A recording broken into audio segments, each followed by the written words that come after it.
with me and my channel. So, we are here tonight, and this is going to be a weekly feature. And we are just so excited to have Michelle Petties with us today. She has sacrificed herself to learn how to tackle and have her relationship with food. And anytime we hear people who have had a relationship with food, there has been some struggle. And as we know, this channel deals with chronic pain, obesity, overweight, or the things that are weighing you. And many people have said on our channel, hey, I don't have a weight problem, but I received the message because I have some things weighing on me. And so we are so proud to have Michelle. She wrote this book called Leaving Large, and I actually have her information in the community page and also in the discussion. Finally, it copied in the discussions. But I want to share a story in one of her chapters where, in those days, and I talk about Black history on my channel, and y'all know that. In those days, there was segregation, and this gas station called Stuckey's welcomed all races of people. And so as her family was going from Mississippi to California, they stopped off at Stuckey's. And as a kid, honey, getting some chicken and some french fries is a treat today. And what that meant to her, because prior to that, she only had chicken at home with her grandmama. But what I love about this story is that it was just such a treat. I mean, everything in the store, the logs, all the shiny stuff. Now, see, we Black, we knew don't touch nothing. See, some of y'all didn't teach y'all kids that, so don't touch nothing. But you look. But what I like is she said in here, when I saw a Stuckey's sign, I wanted to go to Stuckey's to relieve the pleasure wrapped up in that first experience with her aunt and her cousin and her uncle. It was never ever about food or hunger back in those days because they weren't hungry either. But the food tastes good. It was about the experience which became one with the food. And then she asked her grandparents as they were riding in their vehicles, Grandma, when they see the Stuckey sign, and back in present day, kids act this way over McDonald's, but back in those days, it was over Stuckey's. And she was like, Grandma, let's stop at Stuckey's. Grandma and Granddaddy talking about, we got food at home, and it will always be true. So I love that. And as she was with her sweetie going down the Hilton Head, they go to Stuckey's. And now, and this is what she says in the book. Now, okay, but the yearnings of my youth have since calmed. This is powerful right here. I didn't feel the urge to stock up on pecan logs, red soda, fries, and fried chicken. And as simply or strange as it may sound, I now enjoy the peace. The word that struck me is peace that comes from being free from the desire to recapture the past through food. Wow. Knowing, this is another thing she says, knowing that the real adventure was the vacation that await us. We are trying to deal with this food so we can live. Yes. Michelle wants to talk about shame, anger, and fear. And in her own way, I'm going to say, take it away. Michelle, why are you here? Why are you on this channel? What's going on? Oh man. I am on this channel, Deborah Ann, because I have to be here. Okay. I am here. I am in this work because I have to serve. Okay. I am I am compelled. I am compelled to share with anybody who is ready what I have learned about beating down this food addiction beast. Okay. That's why I'm here. I am here to tell anybody who is struggling to let them know that the food is that much of it, Okay. but it is we gain weight because of what we put into our consciousness first. We Mm, gain it in our minds, we gain it in our spirits, we gain it in our thoughts before it ever shows up in our bodies. And mm. that is something that we aren't told, that it's not shared with us. And so we're constantly, and I know because I did it for 40 years, fighting, trying to make it the food. We're fighting trying to make it the food, and we get disappointed, we get frustrated, we get upset, we feel like a failure when just dealing with the food doesn't work, or when we lose Mhm. the weight and we gain it back because we Mhm. haven't been given the tools to deal with the emotions that keep the food, the results trapped on us. Mhm. And I'm here to talk about that. I am here to talk about every every emotion, any emotion that we talk about, whether you think of it as being good or whether you think of it as being bad. Mhm. Because I mean the reality is emotions are just that. They're neither good nor bad. They're just information. But I am here to talk about them so that we can unpack them so that we're not afraid of them, so that we know how to process them, so we know how to get connected to ourselves. And when we get connected to ourselves, then we can connect with other people, and then we don't have to use the food. And you, Deborah Ann, you said something that was so critical when we started out the conversation that I want to jump in on it right away. And Okay. I used to say it, and I hear people saying it, and I want to kind of lay it out a little bit. And that is relationship with food. That is a phrase that I intentionally do not use because I have consciousness now about it that I did not have before. And part of it is this, is that relationship, the word itself lends itself to this notion of reciprocity, right? Meaning Uh-huh. that I do this, you do that. I do this, you do that. Well, food can only sit on a plate. It can only sit on the plate. It can only sit in the vending machine. It can only just sit on the shelf. Food cannot have a relationship with us. And so one of the things that keeps us in that cycle is trying to have a relationship with something that cannot have a relationship with us, believing that that it can do something other than satisfy hunger. So once we get clear that the only thing that food itself is a physical substance.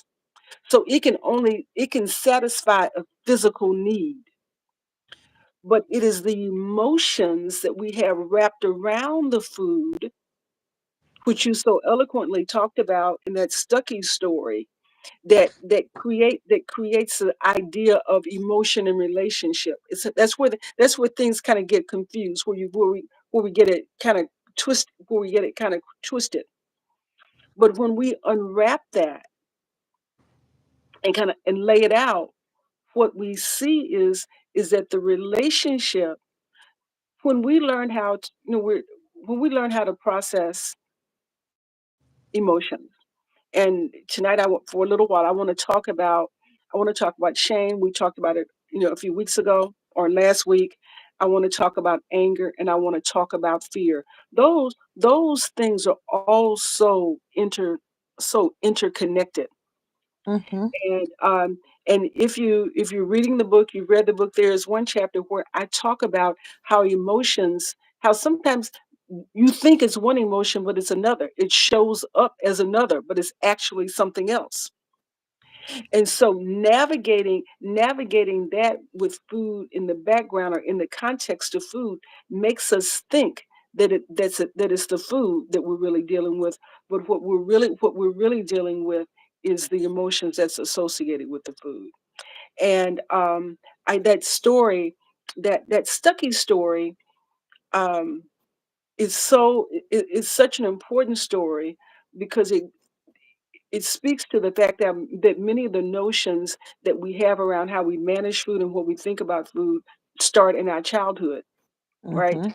Start when we're very young, when we're very impressionable, and when we don't have a clear understanding of how the world works, right? Mhm. And so you go someplace like the Stuckies that is just filled with all these toys, that's filled with all this excitement, that's filled with the bright lights, that's filled with the food. It all becomes the same thing. And marketers know that. That's why that's why they put these fancy I mean, think about Cracker Jacks, right? Remember Cracker Jacks always had a toy on the inside, Mhm. right? Because now we're pairing the excitement of the popcorn, which is laced with sugar, by the way. That pop, it's all sugar, with the Mhm. excitement of the toy. And sometimes you don't even, as a kid, you don't even really care about the popcorn, right? But you want the toy. But in Mhm. order in order to get the toy, the popcorn comes with it, and you end up eating it. It becomes Mhm. you can't separate it. Mhm. So once we get real clear of we have to ask ourselves, what do I want and what do I really want? What do I Mhm. want? What is going to satisfy my deepest desires? So let's just assume we are full. Let's assume we are full. Now what is it that I want? Do I want some peace? Do I want some control? Do I want calm? What do I want to be free from this fear? Do I want to be free from this anger? Do I want to be free from this shame? Do I want to be free from that? And how do I Mhm. get free from that? And the way that I get free from that is by understanding that that's what I want, and it's not the food that I actually want, and that food can never supply it. Food, once you can just kind of get it in your head, Mhm. and it takes practice and it takes process, because we're given so much information that tells us that food is something other than what it is. But once it clicks for you that food is just nutrition, that it's just nourishment, that it's just energy, that it is just fuel. Mhm. Once that clicks and it settles in your brain, then every decision that we make flows from there. It becomes really easy just to ask yourself the question, why am I eating this? Is this going to satisfy Mhm. is this going to satisfy my body? Right? Is this going to help my cells? Is it going to help my bones? Is it going to help my teeth? Is it going to help my eyes? Is it going to help my brains? Right? Is Mhm. this is this going to hurt me or heal me? Is it more important for me to nourish my body than to just dive into this taste thing? Why do I think taste is more important, right? What what what do I need right now? Because when we just get focused on the taste, that means that we're looking for some pleasure to kind of help us navigate through a current situation. Mhm. We need the pleasure of that. And when we move that out of the way and start to focus on the situation and not be afraid of the situation, not be ashamed of the fact that we're in the situation, not be angry because we're in the situation, but just deal with the situation and see the situation, whatever it may happen to be, as an opportunity for growth, right? As an opportunity to figure out a solution, then then we can make the shift. Then we can Mhm. make the shift. And that and and that's why I'm here. That's what my work is all about. That's why I have a 52-week program Mhm. that is all about transformation. And it's Mhm. 52 weeks. I want to tell you, Deborah Ann, that it is 52 weeks on purpose, Mhm. because transformation doesn't happen in a 6-week program or a 12-week program. It doesn't happen like that. Mhm. Transformation happens a day at a time, a little bit at a time. It happens so incrementally that you don't always see it while you're in it. That's Mm-hmm. how sometimes we put on weight, right? Because it happens ounces at a time. We don't even see it, we don't even feel it until one day we look in the mirror and we don't recognize ourselves. Mm-hmm. And we don't, and not only do we not recognize ourselves, we don't remember the thoughts or the beliefs or the situations that got us there. And Mm-hmm. so once we get conscious, once we start to think, once we start to allow ourselves to sit in the emotions that I talked about earlier tonight, we can start rolling them back. And when you start to release the anger, the fear, the shame, when you start to release that in your mind, release that from your thoughts, then you can release it from your body. And one of the ways that you can release it from your body is what I teach, is the writing workshops that I do on the weekend. Write your way to your right way. Mm-hmm. Oh my God, writing is so powerful. It is so powerful. And I think about how it is the one thing that saved me. Because for years, as I struggled and I would lose the weight and I would gain the weight and I would lose the weight, when the pandemic hit and I started to write these food stories, when I started to write my book, when I started to process these childhood um, situations around food and unpack them, that's when I got free.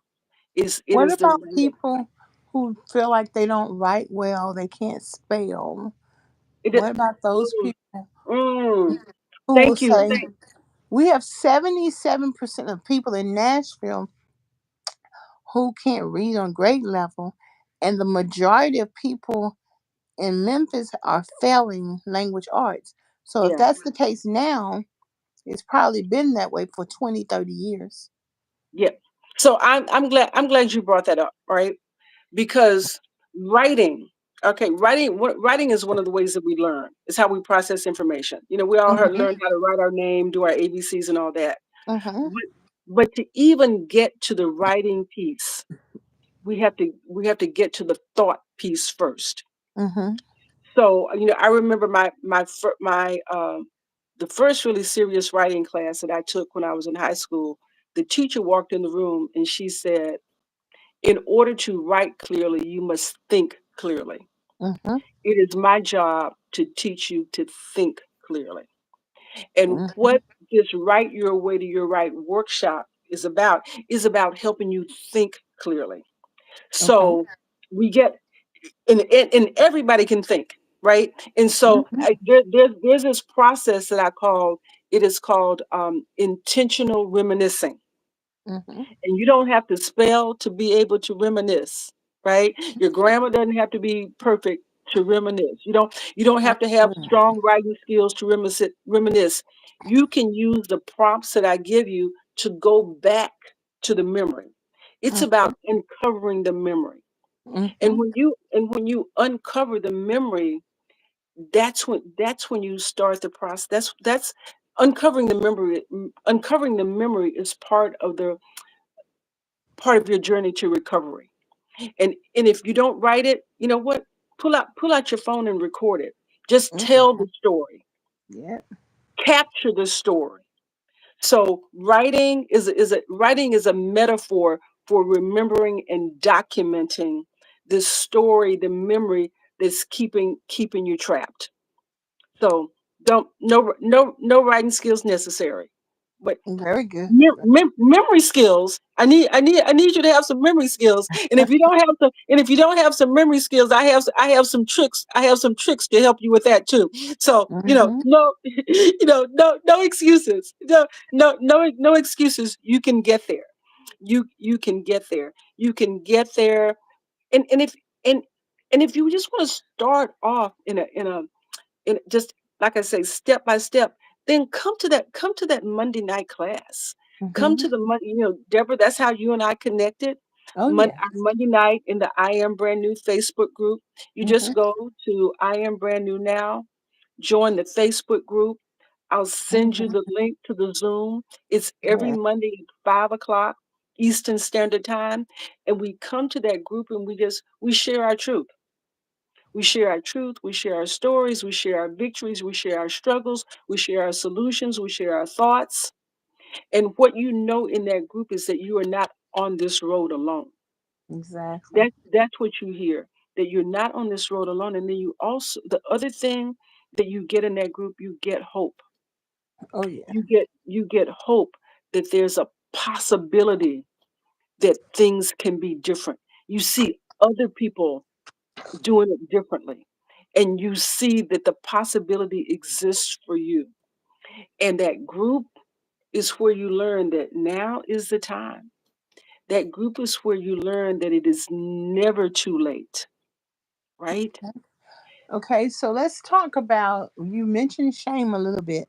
So let's talk about anger and fear, because we have titled this conversation Shame, Anger, Mhm, and Fear. So people are mhm. going to watch this wanting some insight on just that. So let's Right, spend the right, last five right. minutes talking about what that means and what do you have to say about it in Okay, terms of healing. okay. So here's what I want to say about it. I want to say that those emotions are perfectly legitimate.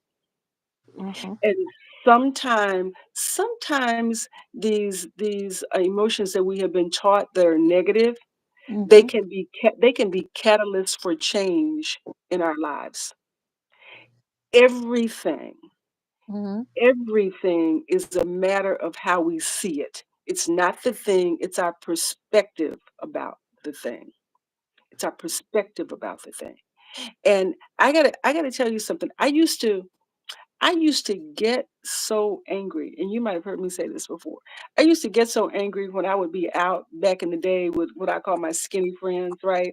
And they would talk about, oh my God, I gained 3 pounds or I gained 5 pounds. And I would be heartless mad. I'm like, I just want to like, what do you mean talking to me about 3 pounds or 5 pounds? Yeah, that ain't nothing, right? Right? What are you talking about? And pass me the biscuits, by the way. Pass me the biscuits and stop talking about those 3 pounds or 5 pounds, right? And Yeah. what I didn't understand was that they knew something that I didn't know. That when you pay attention, the Hmm. lesson is to pay attention. When Yeah. you pay attention to the 3 and the 5, you can figure out what's going on. You And can nip if it in. they gain 5 pounds, they can't wear their clothes. Yes. Yes. And Mhm. they don't fit quite right. You fit. Yeah. I mean, so that 3 pounds, that 5 pounds is a signal, that is information that something is off. Hmm. And they're paying attention to it. And I was ignorant. I didn't understand that that's what it was, because I was so numb to my body, right? I was so unconscious. Hmm. I didn't have that understanding. And but once I got the understanding, right? Once I got the understanding, now I got it. Now I understand what they were talking about. But sometimes we have to look at the anger and say, what's really going on? What's really going on here? What is this anger trying to tell me? I didn't know how to go deeper with that anger. The only anger I felt was they can eat anything that they want and not gain weight. But if I eat whenever I eat, I gain weight, right? And I didn't understand the importance of desire, and having the desire to eat that which would support my health, rather than eating that which did not support my health. So we have to unpack the anger, right? And then Okay. that fear, that fear piece. Talking to I was talking to a colleague, and we were exploring this notion of fear. And so what she said was that she was afraid of who she was underneath the weight loss. Mm. And And it's somebody, that she hadn't seen or been aware of, or known for a long time. And so there was some fear around dealing with this new person. And so the reality is that we have to look at that too. We have to look at that and have the faith and the understanding of, wherever we are. We're just a bundle of love. We're a bundle of good. We are a bundle of goodness, right? And that when you start to move the food out of the way, and you start to really lean into the emotions of being fully alive and processing that, then it's an opportunity for you to shine in a way that is really reflective of who you are, who you're meant to be, and what you're supposed to do on this planet. And we get there by just taking a step at a time. Taking a step at a time. You don't just, open up your eyes, one day, and you're completely changed, but you take a step, you get used to that. That's not so bad. That's pretty good. I think I like that. You take another step, and you come to another level of consciousness. I think I like that too, right? And so you get used to yourself.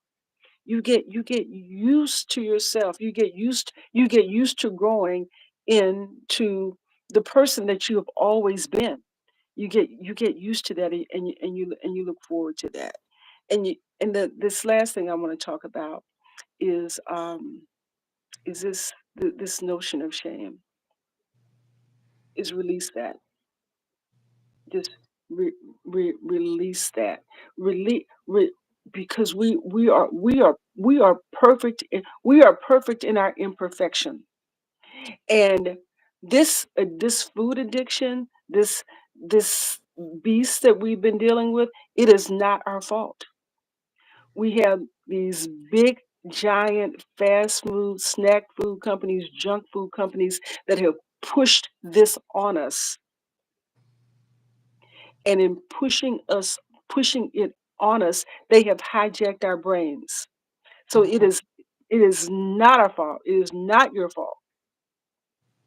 And it is nothing to be ashamed of when this is done to you without your permission, without you knowing about it. There's nothing to be ashamed of. Not at all. Not on any level. So just you can just kick that out of your head. And know that in this space, when we come here on Thursday nights and we have this conversation and we unpack this is a step that you can take to reclaim your brain, reclaim your life. You reclaim your brain, you reclaim your life by signing up for that 52-week transformation program, doing the writing class on the weekend, coming to the emotional support group on Monday nights, getting getting getting connected to yourself. Mhm. Start sitting with your own emotions and knowing that you are worthy of your own thoughts. Okay. You are worthy of your own thoughts. So we are here talking about shame, fear, and anger. And we're liberal arts babies, and you're a journalism broadcasting person and salesperson. So what we have to do is, as we wrap up, is to assure people that who may not even know that they have shame, anger. Well, a lot of them know anger because they have bad attitudes, but fear. So I'm looking for or looking to share as you explain this to people that there are experiences that you've had. And I tell them, for me being this obese in the 400s, my obesity is laced with emotional issues. So when you look back at your life, the things that cause you to cringe, cause you not to sleep at night, cause you to think it's your fault, all of the things that happen, whether you were teased in school, mistreated, neglected, all of that stuff, that's what is called shame. Mhm. And then Mhm. anger, some people scream, yell, quick to fight, cuss, all of that stuff. I'm going to get you before you get me. When you Mhm. have that type of, that's how you live your life. Mhm. Quit a job in a minute if they get mad.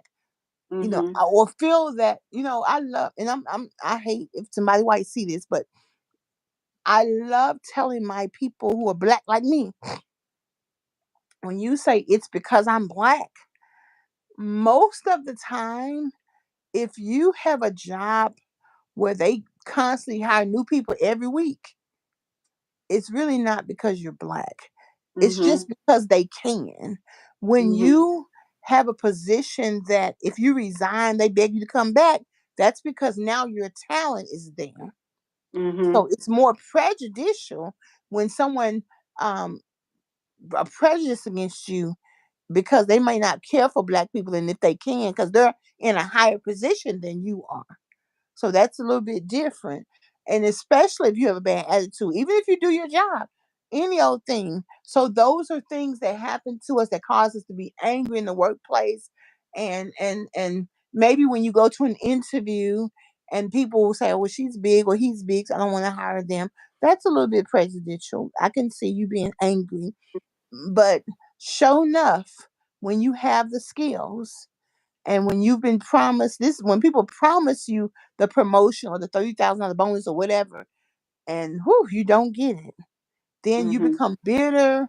And half of the way you're dealing with it stems back to these issues, Mhm. especially those of us or those of y'all who were smaller in college or in your 20s, and you're as big as me now.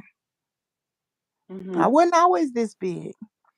So those things of shame, anger, and fear, and I had no idea that my body was protecting me. I'm like, look, I'm trying to lose this weight, but apparently my body is protecting. I'm like, buddy, I don't need this protection.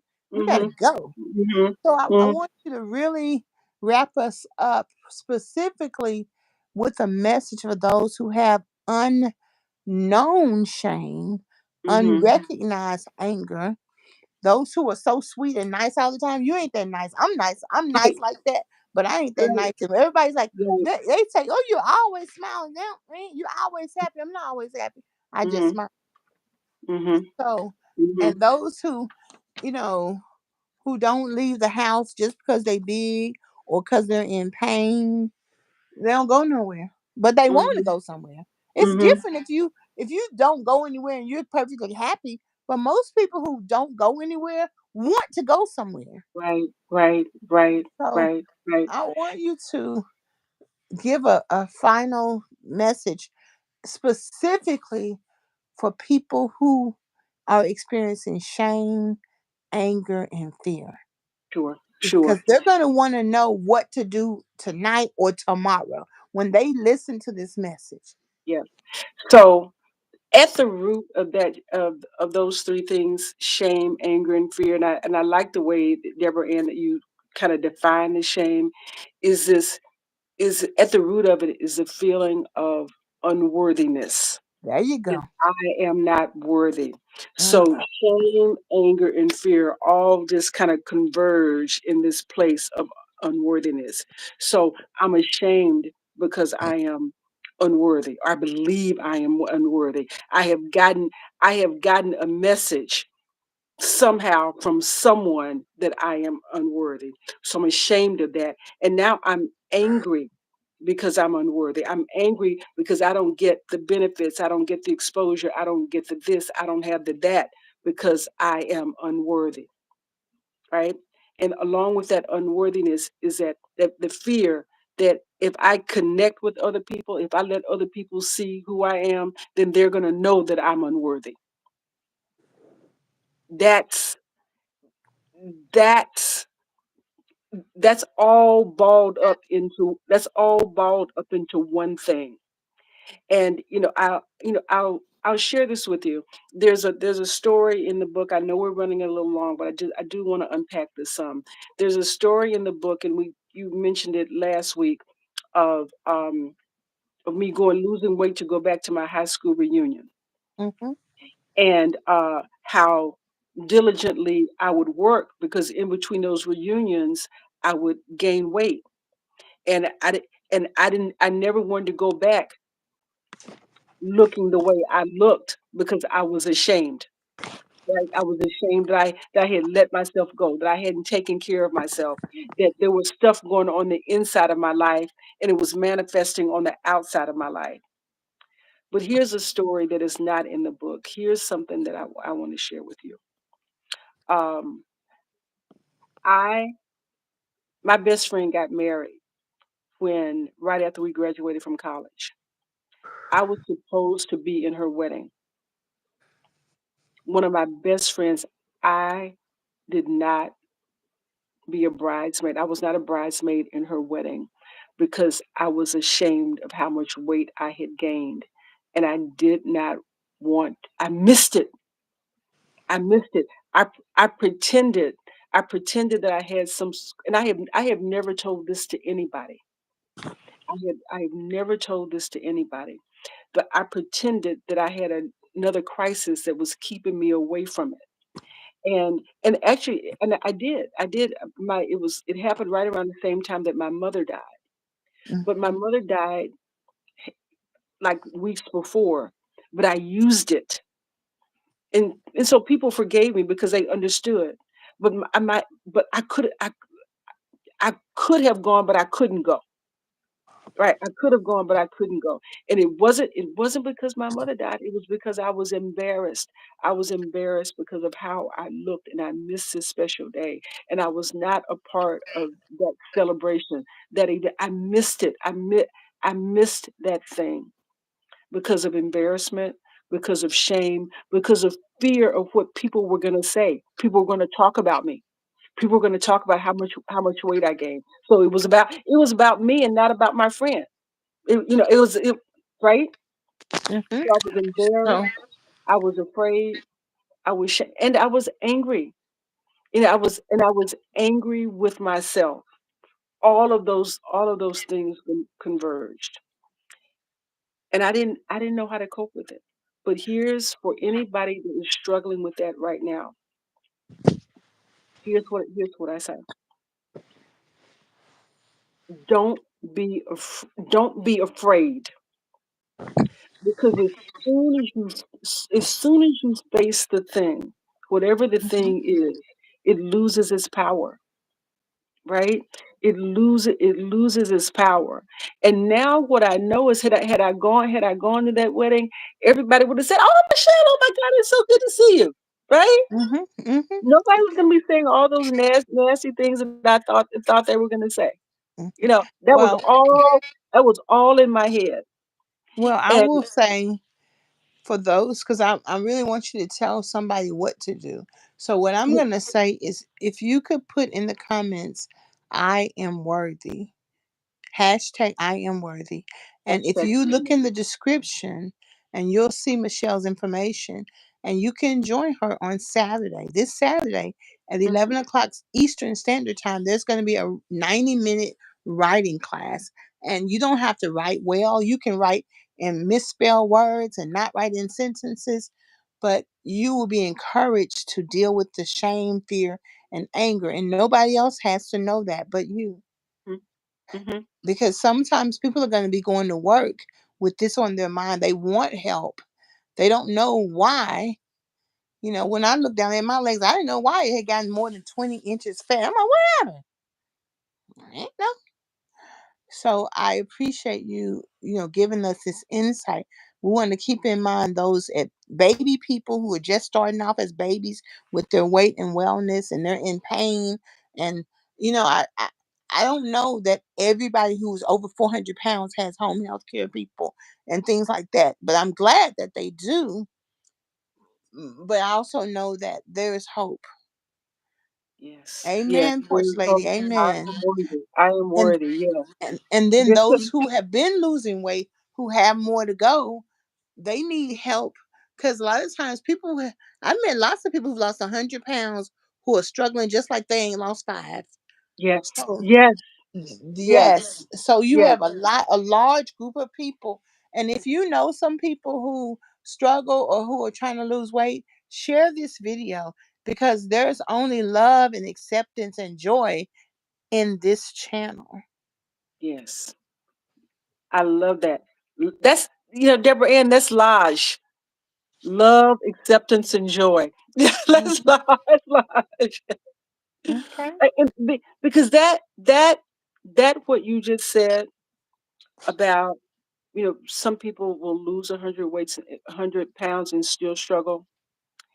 See, every little thing, every little step, every little breakthrough, every little glimmer, every little everything, we have to celebrate like it's big. Mhm. Because here's what happens is if we lose a pound, right? We say, "Oh my God, I only lost a pound. I did all this work. I only lost a pound." Right? And we Mhm. beat ourselves up. But if we love on that pound and we celebrate that pound, like, because a pound, after you do a pound a week for 50 weeks for a year, that's 50 pounds. So Mhm. we celebrate it like it's 50, right?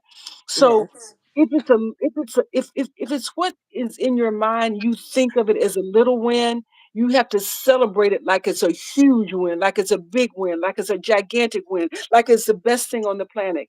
And because what happens is if you make a little mistake, if you slip up a little bit, you beat yourself up for it forever, right? Mhm. You beat yourself up. You beat yourself up, and you make this little thing into this thing that becomes like a weight that keeps you down that you can't recover from. And we have to shift that energy so that when we slip up, when we make a little mistake, we just treat it like it's a little mistake that we can recover from. Oh, I slipped up. Oh, Okay. I can correct that. Okay. So we flip it. Okay. So we have been talking about shame, anger, and fear. We've been talking with our special guest, Michelle Pettis, who is a subject matter expert on how to deal with the emotions and actions around weight loss and managing food, who has lost over 700 pounds throughout her life, who is at her weight, who got into her white jeans, and who wants to share that message with you. And I want to thank her for being with us and look forward to her being next Thursday. And also let you know, if you look in the description, you can join her on Saturday. Class normally is 35, it's $25. You can join her on Monday. Class is complimentary. You can take her 52-week class. You can look at her website, Michelle Pettis. If you have a food story that you want to share, you want to say, you know what, let me tell her about what happened to me. This happened to me, and I started eating, didn't realize it as a child in college, whatever the case may be. Once I got married, I'm a housewife, whatever the case may be. We were poor and hungry as a child, so I always got lots of food. Whatever your story is, if you would like to share that, email her at michelle@michellepettis.com. And it's all in the description. So keep asking your questions. I always get them and forward them to her in your comments as well. And so we just thank you so much. Thank you so much Thank you for having so me. much. I am Yes. so looking forward to continuing these Yes. And conversations. what I'm looking forward to is I'm going to reach out to my friends who are in Kenya, who are in Ghana, who are in Liberia, and I want to let them know that we want to talk to those who are struggling with their weight. I didn't even realize I was talking to a gentleman. He was like, "Yeah, people go to Europe, to Italy to get the weight loss surgery." I'm like, "They got weight loss issues in Africa." So I want to connect with those people so we can encourage them as well. They already are on my line, but I want them to know we want to have a community where we Yes, just want them to come on. If we have to have 1,500 guests on here, we want them to share. And we Yes. may need an Yes. interpreter. So that's Yes. going to be what our future looks like. Because sometimes we think we're the only one. And if we see someone who looks different than us or just like us, especially in Australia, then maybe it will give us more staying power. Yeah. So until next Thursday, then I want to thank you. And I'll see you then. And thank everybody. We want everybody to put in the comments, I am worthy. I And if am you worthy. Yes, if you have felt worthless and you want to share that with us, we receive your comments, but you must let us know I am worthy, even if you don't believe it. I Yeah. want you to write it in there. I am worthy. Thank you, Porch Lady. I thought Porch Lady was 66. Porch Lady said she ain't 66. Baby, she younger than that. So we're going to say, forgive me. Porch Lady is my number one supporter. She's in Detroit, Michigan. We'll shout out Thank you, Detroit, Porch Lady. Michigan. Thank you. Thank you, Yes, Porch Lady. yes. Yes, she's wonderful. Oh my goodness. I just spoke with her earlier today. She didn't want to be on camera, so we didn't force her. But she's Okay. there with us in spirit. We So appreciate that. We peace and appreciate that. hair grease, everybody. We appreciate you. I am worthy hashtag. Bye. Bye, all. Thanks, Michelle. Thank you. You're welcome.